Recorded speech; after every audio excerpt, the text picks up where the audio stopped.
You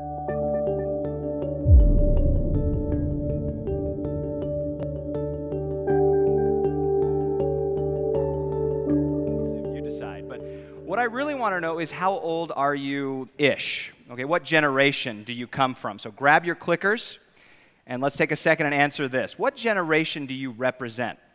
We've got 4 here. Silent generation, born between 1925 and 45. Most should be retired, but you might be here. So B, baby boomers, Gen X, and Gen Y, or millennials. So take a second and let us know what you represent. And you might want to cover it up so your neighbor doesn't know how old you really are. No, I'm a millennial. Yeah. Very good. Okay, so it looks like we're split here, and this is what I suspected. 44% here, both on baby boomers as well as Gen X, and we've got 11% of you, youngins like me, that are millennials. So here's what I wanted to do. There's been a lot of discussion over the last couple of years about generations in the workplace. All right, a lot of discussion about we've never had this many generations in the workplace all at once. Some people are calling it a generational gap.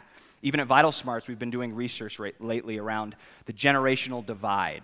Earlier this year, Joseph and David did a little research where they found that for more than 1/3 of us, we waste more than 5 hours a week because of unaddressed issues between 2 people in different generations. So it's a little bit of a problem that we're trying to solve. And so I took an interest in the subject and thought, I want to know what the experts are saying are the best practices to step into this problem and really find an effective solution. And here's the funny thing. Most of what I read came down to one thing. It was all about the millennials. It was, how do we manage them? How do we understand them? How do we get them off the stinking phone, right? It was all of that stuff, okay? And so what I want to show you a little bit is a summary of what I learned about my generation, at least what the literature is saying about us. And there were 3 terms that came up over and over again. The first is, we're entitled. Okay, we're entitled. Some people have called us the trophy generation. Now, some of you are saying, well, I mean, that's not a bad thing. Trophies are synonymous with success, and you accomplish great things. It turns out we were a little different, and I was reminded back to a time when I was about 9 years old, and I was playing on a soccer team, community soccer league, and the season was over, and the assistant coach came to me, brought this box, and he opened it up, and he pulled out this beautiful trophy, gold little soccer player on the top, and the plaque in the front said simply, MVP. I mean, I was proud, right? Of course I was the MVP. I knew I was the MVP. And then as my assistant coach moved away, I looked over at the other teammates of mine, and the other coaches were opening similar boxes and pulling out small trophies, same little gold soccer player on the top that also said MVP. You get where I'm going with this. For my generation, trophies aren't as much about excellence as they are about showing up, okay? And what's interesting about this, there's a gentleman named Mark Taylor who's been studying generations in the learning environment. And what he says for millennials, we went into high school expecting high grades, in his words, for very little effort, and sometimes just for showing up, just for breathing. And now that we're in the workplace, to his words, he says we ask not what we can do for our organizations, but what our organization can do for us. And 40% of us, it turns out, think that we should get promoted every 2 years independent of our performance. Wouldn't that be nice? Now here's the tough part too about my generation. If we don't get that promotion, you might get a call from our mommies, okay? So just a heads up around there. We're entitled. Secondly, we're very self-interested. We're self-involved. We take these selfies. We post them on our favorite social media site. And I'm not going to lie, when I was up here practicing earlier, I took one. But we take these and we post them on our social media sites and wait for people to like them or comment because we're looking for that affirmation, that self-esteem. And so we're very, very self-involved. Actually, there was an article written a couple years ago by Time magazine called the Me, Me, Me generation.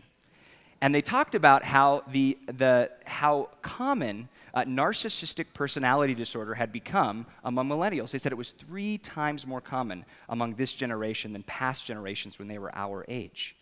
We think a lot of ourselves, but unfortunately, that may not be very accurate. Though we think we can do everything, there was another research study I was reading. It's called the American Freshman Survey. They do it every year from 1966, and they try to ask freshmen to rate themselves compared to their peers.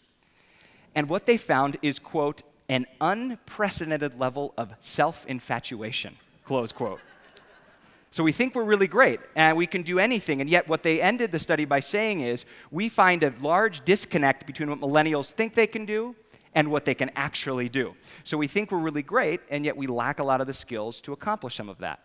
So we're a little self-involved and think too much of ourselves. Lastly, it turns out we're really, really lazy. We're really, really lazy. We want to come into the workforce on a first day at work, talk about, can I come in a little late? Can I take a longer lunch? And can I leave early to play with my friends? Right? That's what we think about.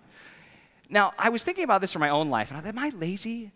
And I had a thought, maybe it's about the technology, right? Maybe it's a technological thing that's made us a little lazy. And a couple weeks ago, I was at my parents' home. They're moving across the country. And my mother was trying to get rid of all this old stuff. And she pulls out this box of VHS tapes, okay? You remember those? And she pulls out this box of VHS tapes, and she says, do you want these? And I said, no. And she said, why? And you know what my answer was? I have to wait for them to rewind. I mean, I said, I don't want them. And so, sorry, but that's kind of, right? We're a little lazy. And the last is, and this is a tough one, we have a sort of struggle in terms of launching. We have a failure to launch. More millennials between the ages of 18 and 29 live with their parents than live with spouses. So we have sort of this failure to launch. Now, you're sitting here wondering, Justin, why are you just trashing your generation? What's the purpose of this? In reality, I could probably fill 2 other big idea speeches about the stereotypes and generalizations I found about Gen Xers and the baby boomers. There's plenty. There's plenty of examples of that. And yet, what I want us to consider a little bit is, are the categorizations and the stereotypes really that valuable? Think about what we teach in Crucial Conversations and Accountability. We talk about labeling. We talk about the villain story and how we put people in those labels. It drives a lot of negative behaviors on our end. So not only do I think some of these categorizations are unhelpful, but sometimes they're just flat out wrong. Now, some of you might be thinking, well, Justin, I mean, have you looked at the news? Have you read some of the newspapers? I mean, it's all over the place about your generation. And maybe you're thinking about this article, the article that talks about the generation gap, and obviously is an important thing happening. But this article is actually from Life magazine in 1968. Or maybe you're thinking, I don't know, though, Justin, I mean, you guys really are about me. I mean, I've been reading all about how you're the me generation. From New York Magazine in 1976. Or maybe you're thinking of this example here, this article all about how the generation is an incessant need to videotape themselves doing everything, from 1985 Newsweek magazine. What am I saying? This is a part of being a young person. I think for the last number of years, it is a part of the society for the older people in the society to say that the younger people are selfish, self-involved, and a little entitled. This is nothing new. This is nothing new at all. And so what I want to do is challenge one specific stereotype. This is where my big idea comes in. One that is very common and yet I think is important to what we're going to look at in terms of millennials. Before I explain it and before I argue against the stereotype, I need you to know how much of a risk I'm taking. This is going to be so bold, so provocative, that I might just lose my participation trophy that they already gave me for showing up today. So I just want you to know that I'm taking a huge risk